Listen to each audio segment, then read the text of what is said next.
Thank you for the introduction. To start this session, I'd like to accomplish three things at a high level. First, I want to frame the size of the opportunity associated with companies, large and small, that are digitally transforming their businesses. Second, I'm going to highlight what companies are actually trying to do when I say they're digitally transforming their business. And the last thing I want to cover is what differentiates a professional services company or a system integrator that is focused on helping these companies. Now, I want to start by pointing out the worldwide opportunity associated with companies that are digitally transforming their business. IDC estimates that the economic value of the work companies are doing to digitally transform their business will exceed $20 trillion or 20% of global GDP. Now, to realize these benefits, companies will spend 1.7 trillion in the next 12 months.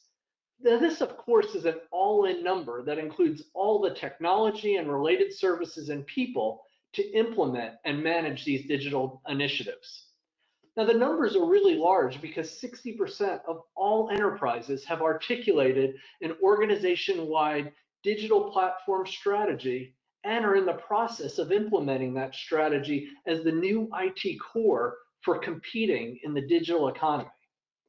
These, of course, are market estimates based on the study referenced on the slide, but there's no denying that the opportunity is large and that professional services and the intellectual property or IP that these organizations create will play a key role in defining and executing on customer roadmaps for digital transformation.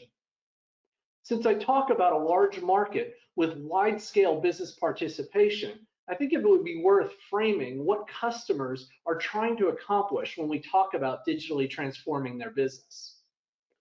Now, I've had the distinct pleasure of talking to hundreds of customers over the last few years about what they're trying to accomplish when they talk about digitizing their business. At a high level, it really comes down to four things. Different people might describe it in different words, but it's really semantics. Companies across industries consistently reference these four focus areas. Now, I always start with people, since most business leaders view their people as the single sustainable competitive advantage and a resource that is generally capacity constrained. As a result, all customers are trying to empower their employees to be more productive when working in teams, more mobile in how they work, and more flexible in how they communicate. The second area is about connecting with their customers. The greatest asset here is leveraging the tremendous amount of data that they have about their customers to consistently engage them the way they want to communicate and to bring the right resource to the right opportunity at the right time. The next area is to leverage the scale economics associated with hyperscale cloud offerings to truly optimize the operations within a business. While this can lead to significant cost savings through increased efficiency and streamlined operations, it also helps shift the percent of a company's IT spend from running the business to innovation, which can really lead to business growth. The last area is how customers are literally transforming their products.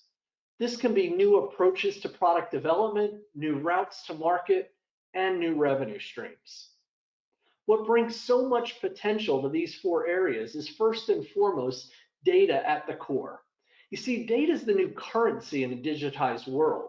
The ability to take advantage of AI, machine learning, and predictive analytics with the incredibly large data sets that many companies have, but haven't historically been able to leverage economically, is a huge enabler. With hyperscale cloud offerings, companies can leverage these public cloud platforms and SaaS offerings from companies like Microsoft to do things they could never have done before. The problem is that they don't all have the know-how to take advantage of these cloud offerings. That is where there's a huge opportunity for the IT channel or professional services organizations to help them. But there are many professional services organizations out there, and I think it's worth highlighting what differentiates the companies that will be in the best position to capitalize on this opportunity. Now, all professional services organizations are continuously working hard to transform their businesses to capitalize on the market opportunity that I highlighted. I just want to share a few points that I believe will differentiate those that have the best opportunity to drive the greatest revenue and margin growth.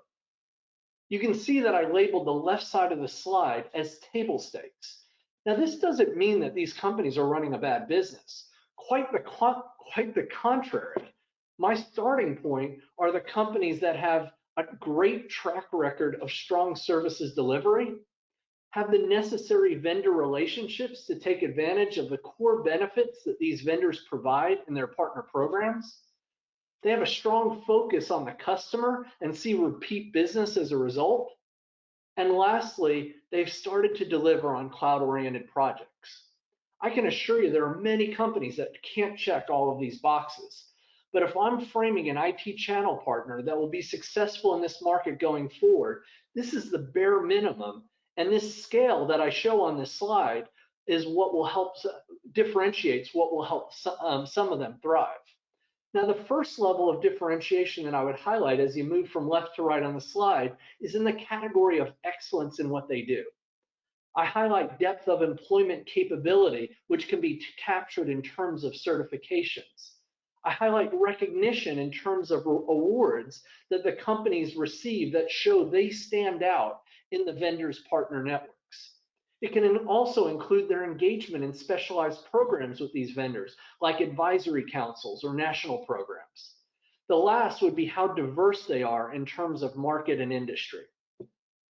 But what provides the greatest differentiation are the areas I highlight on the right side of the slide. It really calls out whether they have a culture of innovation and whether they are building first-party IP that they can monetize either as a product or as a SaaS offering, or it's IP they can leverage to de-risk projects and accelerate their sales efforts. The key here is that the repeatability of first-party IP is highly accretive to margin growth. It also differentiates on the cloud work they are doing. The cloud is a broad category, and these advanced solution areas earn higher bill rates and tend to be connected to longer-term projects. They are also where first-party IP can be leveraged for the greatest return. You heard me mention that data is so key to all the pillars that reflect what customers are trying to do. I mentioned that on the last slide. And having those skills around data and AI are truly market expanding. Lastly, I'd call out vertical knowledge and/or IP and a growing annuity base of revenue from both first and third-party sources as key differentiators. These companies in the IT channel are key enablers in helping customers digitally transform their businesses, and those with the attributes that I highlight as market leaders have the greatest chance to outperform their peers. Thank you.